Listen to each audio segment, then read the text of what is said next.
At its peak, the Ontario Science Centre was louder than traffic.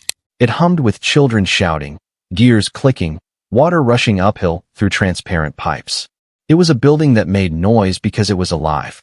Then, suddenly, silence. No final weekend. No farewell banners.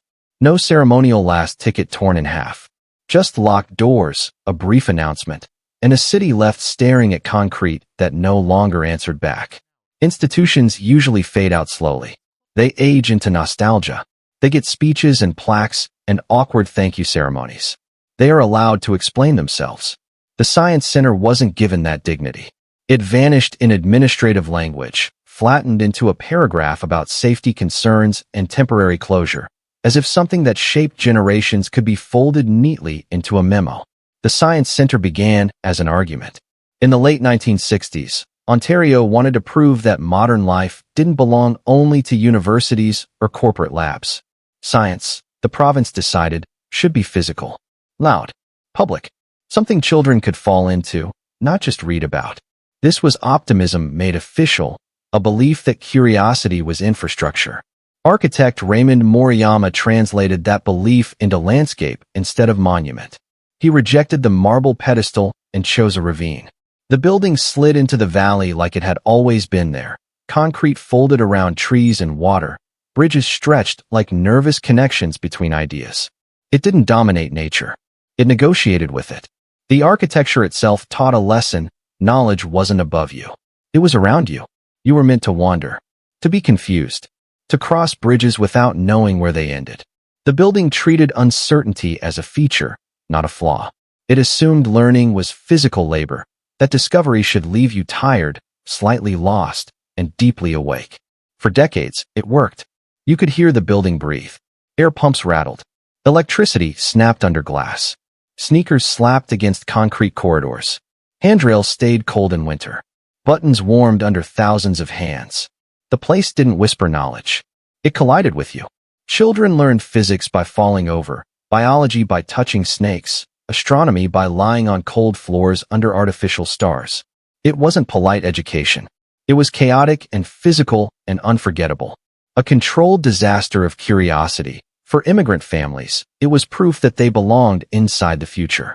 For small towns, it was a pilgrimage to modernity. For Toronto, it was a promise written in concrete, that knowledge was public property, that wonder was not reserved for the wealthy, and that a government could build something generous and keep it alive. But buildings age the way people do. Quietly. A hairline fracture. A roof that sighs when it rains. A door that sticks for half a second too long. Maintenance is invisible when it works, and politically convenient when it doesn't. The Science Centre structure was complex, experimental, expensive to love. Budgets tightened. Repairs were postponed. Renovations were studied. Reports were filed and buried. Concrete absorbed water. Steel learned to rust. The damage didn't arrive dramatically. It rehearsed. Deferred maintenance is a soft phrase for a violent process. It sounds responsible. It sounds temporary. But it turns care into a future problem, and future problems into moral excuses. The building wasn't collapsing. It was whispering, and no one in power was listening closely enough to hear it. Then came the announcement. Structural risk. Public safety. Tens of millions in urgent repairs. Closure. Out of an abundance of caution. A clean story, simple and sterile, designed to end questions before they began. But timing is a language too. And this timing spoke clearly. The closure arrived alongside Ontario's push to redevelop Ontario Place, a billion-dollar vision of private partnerships, luxury design, and wellness architecture shaped like progress. Suddenly, the Science Centre had a new destiny. A smaller space. Temporary. Inside a commercial complex. A Science Centre as a tenant. Not a landmark. Not a landscape. Not a building with bones that argued with gravity. The original land, meanwhile, sits beside transit lines, wrapped in urban growth, glowing with developer logic. Officially, this is not about profit. Officially, it is about safety. But safety had been deteriorating for years, politely ignored until neglect became useful, until decay became evidence. A building was allowed to weaken, then blamed for being weak. That isn't mismanagement. It's choreography. The replacement will still teach. It will still inspire. But quietly. within clean walls that do not challenge the land or demand memory. Wonder, compressed into rentable space. Curiosity redesigned to fit inside a budget line. The original sprawled. It argued with terrain.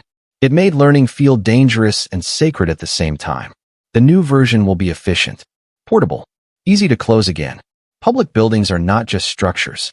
They are promises made solid. They are memories hardened into concrete. They tell children what their society values, and adults what their taxes were meant to become.